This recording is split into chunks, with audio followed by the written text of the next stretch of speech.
Hey guys, how's it going? Welcome to my video. Just want to give you guys, just want to make a video about what happened to me about a couple days ago in my car, and got it fixed since. But I had a no crank, no start issue with my car. Basically, the car worked fine all day. I drove it pretty much all day, back and forth, doing a whole bunch of stuff. And I stopped at a Arby's. I stopped at an Arby's to get some food, and pretty much ate there. Got back out and was all ready to go back home, and the car did not crank up, did not start. So anyway, the remote worked. Got into the car. Everything came on as normal. The dash lights, radio, everything that was supposed to worked. And but it wouldn't crank up. It wouldn't crank. It wouldn't start up. It wouldn't crank, obviously. So at that point, I was kind of, I tried it at least 4 or 5 times to try to get it to crank, but all I heard was like a click on each try. So basically, what I did was I got out, turned on the headlights, got out, and try to see whether the headlights were bright or not, just to try to make out whether the batteries were good. And the battery was changed up maybe like 5 months ago. So I was thinking it could be the battery. Maybe it was put in. Maybe the terminal's loose or something like that. But I mean, the lights were pretty bright. So I couldn't make anything of it. So what I did was I popped, I got to the battery, and pretty much I got to the battery and checked the terminals to make sure that the terminals weren't corroded or anything like that. But the terminals did look a little bit corroded. The terminals did look a little bit corroded, and what I did was I actually had some Coke, poured some Coke over it, fizzed it up, and I was able to wiggle it out. It wasn't loose. The terminals weren't loose or anything like that. I wiggled it out, took some paper towel, cleaned it up, popped them back on, and I cleaned it up pretty good, and tried to start it, and that didn't work out.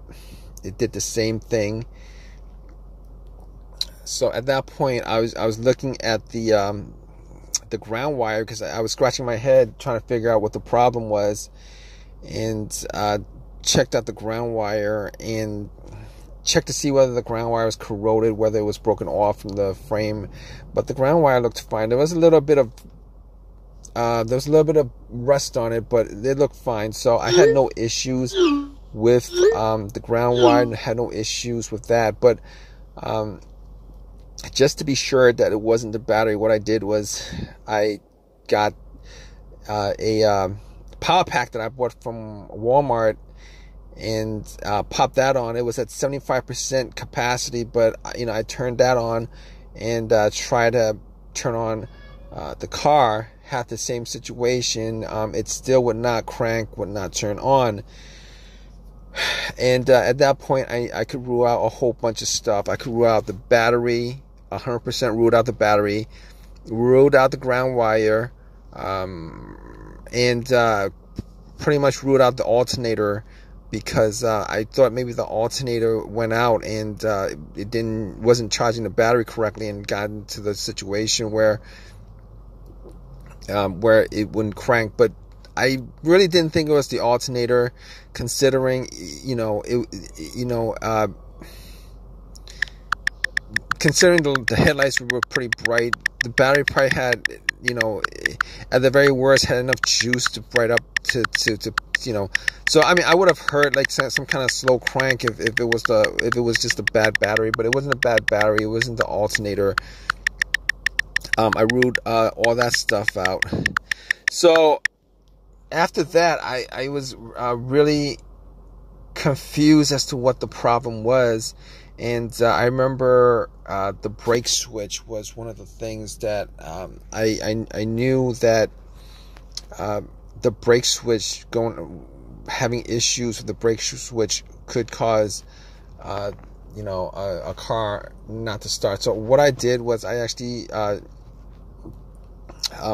had this kind of, you guys know what the club is, but it's for the brake pedal. So I actually took the club, extended it to my seat, and had the brakes depressed, and went out and to check the brake lights, and the brake lights were pretty, the brake lights came on. So if the brake lights didn't come on, then I could have probably, I could have probably deduced that it might have been the brake switch. But at that point, I was thinking to myself, all right, so I could rule all those things out.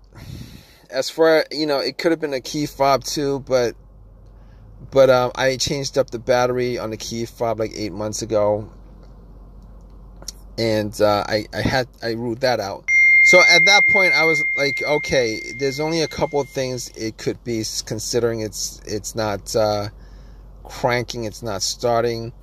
I looked at the dash. There was no check engine light on the dash, but I took my OBD2 reader, popped it in, and ran it just to make sure that there was no issues with the car's computer, because I knew that it wasn't going to pick up any kind of codes, and very few times a code will pop up for a situation like this where it's a no crank, no start situation. And it ran all the way through. There were no codes. That pretty much told me that the car's computer is connected to the car itself, and that was the only reason why I did that, to check that out. So at that point, I was thinking to myself, there's only a couple things else that it could be. It's either the fuse, or a relay, or the starter. But I didn't think it was the starter, because that starter was changed out about a year ago. But anyway, I actually got to the fuse box, checked out the fuses, and the fuses, I was trying to see the top of the fuses, see if I saw any fuses that were blown, brownish, whether there was any kind of, any kind of burnt smell coming from the fuse box. But I looked at all of them, and there wasn't any. I didn't have a fuse tester on me, but I didn't see any of them that were actually blown. So I recalled there were at least a couple of times where a fuse caused. I've had incidents where, not this car, but vehicles that I've had, where it caused the car not to start. Now, one of those situations was I actually had I believe the fuse to the ECU was blown, and what happened was the car would crank, but it wouldn't turn over, because there was it was either to the ECU to the car's fuel pump. And once I changed that out, it worked after that. But this is not the same situation I was at the point, because the car wasn't cranking at all. The other time I had a fuse issue where it caused the car not to start was, I believe it was on a Honda Accord, where I was getting no power at all to any portion of the car. It was as if the battery was absolutely 100% disconnected, and it did turn out to be a fuse, but it was the main fuse on the car, where inside that fuse box, the main fuse that connected the battery to the fuse box itself was blown. And once I changed that up, that actually got it to start without any problem whatsoever.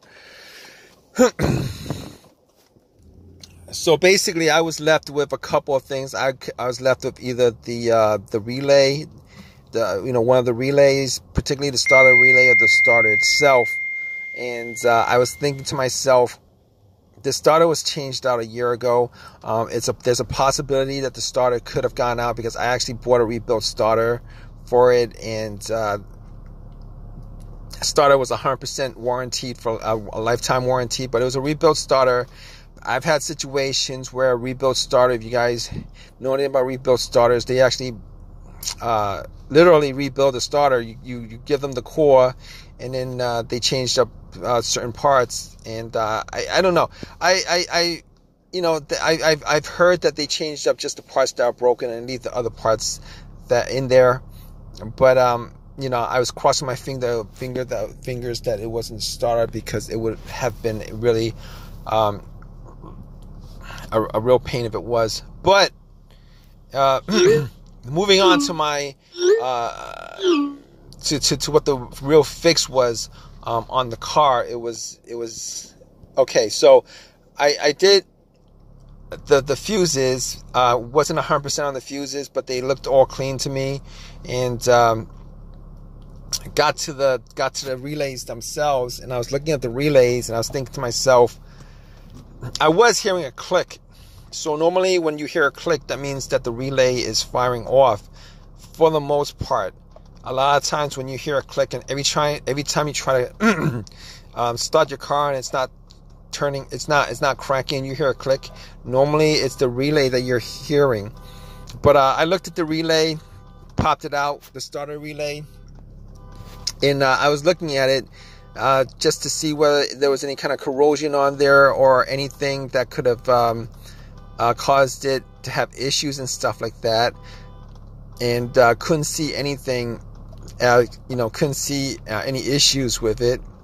I was trying to listen to the relay when I tried to start it, and what it did was it did the same thing. I heard it clicked. So I didn't think it was the relay, but I was thinking to myself, probably should change up the relay, see if there's another relay in the box. And which is what I did. I took another relay that had pretty much the same voltage. It was just a similar relay. Popped it into the starter relay. Took the starter relay out, the old one, popped it in, and then got back in and tried to start it. And the car started up just like that. Started up fine. At that point, I knew that it was the relay that was causing the car not to start. Even though it was firing off, I think it was malfunctioning or something like that. Normally, with my experiences, when a relay is causing the issue, normally the relay is just 100% dead. You wouldn't hear anything firing off on it, but it did fire off. So, so what I did was I drove it to AutoZone. Bought another relay, popped it in. And it's been 3 days. Haven't had a single issue since at all. Haven't had a single issue since at all. And I'm pretty glad that it wasn't the starter, because between just popping out a relay and popping it in versus changing out a starter, I really am glad that it wasn't a starter. In any case, if you guys are still watching this, I hope that this has helped you guys out. If you guys are having a no crank, no start situation, just pretty much just follow the steps that I went through, as far as, going through the list of things that, I went through, as far as the battery, the ground wire, the fuses, the relay, the alternator starters. It's gotta be the fob key. Chances are it's gonna be like one of those things. Chances are it's probably gonna be one of those things. Hopefully it's something that is easy to fix, as it was for me. Regardless, I hope you guys enjoyed this video. If you guys have a comment, please leave a comment in the comment section. Please give me a thumbs up. Please subscribe. I really appreciate you guys watching this video. All right, guys, take care.